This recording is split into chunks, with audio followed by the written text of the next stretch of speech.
Il est ainsi scandaleux que l'on compte en France autant de statuts ou d'espaces publics.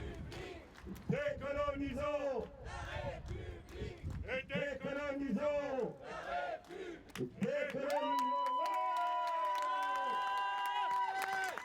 Alors aujourd'hui, on fait une balade décoloniale. L'enjeu en fait d'un tel événement, c'est quoi?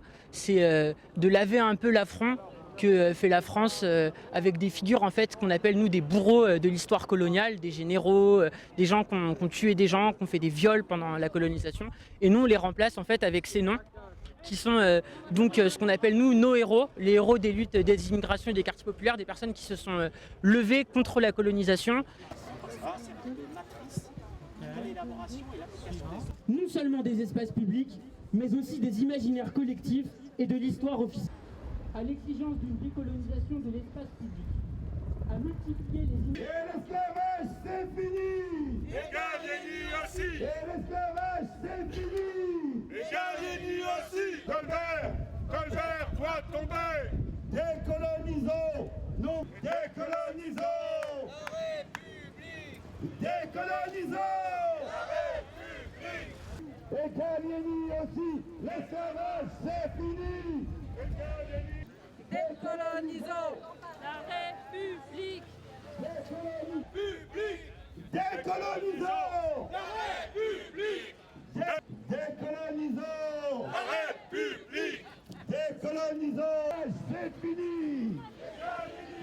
Et l'esclavage, c'est fini.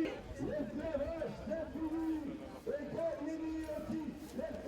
Le racisme le plus dominant, le plus imposant, c'est pas celui qui est visible, bruyant et violent. Donc par exemple, les violences policières, c'est le bout de la chaîne de ces violences psychologiques et psychiques. C'est vraiment le bout de la chaîne. Mais avant ça, il y a tout un travail qui est fait avec l'école, la télévision, les noms des rues, les noms des bâtiments, etc., etc. Donc c'est pour ça qu'on est là.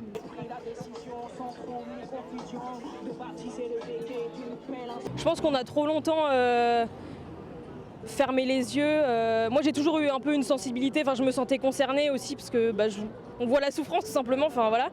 Et je pense que maintenant avec tout le mouvement George Floyd et tout, on peut plus fermer les yeux. Encourager, accompagner, justifier les crimes contre l'humanité, cri de dignité et cette condition de l'égalité. Si l'assassinat de George Floyd parcourir des obstacles qui nous attendent, des enjeux qui sont en cause. Certains, comme jadis aux indigènes, ignorent qu'il était dangereux d'effacer l'histoire. Le problème, une déclaration publique, Moglis Abdallah de l'agence Immédia et moi-même avions à l'époque dénoncé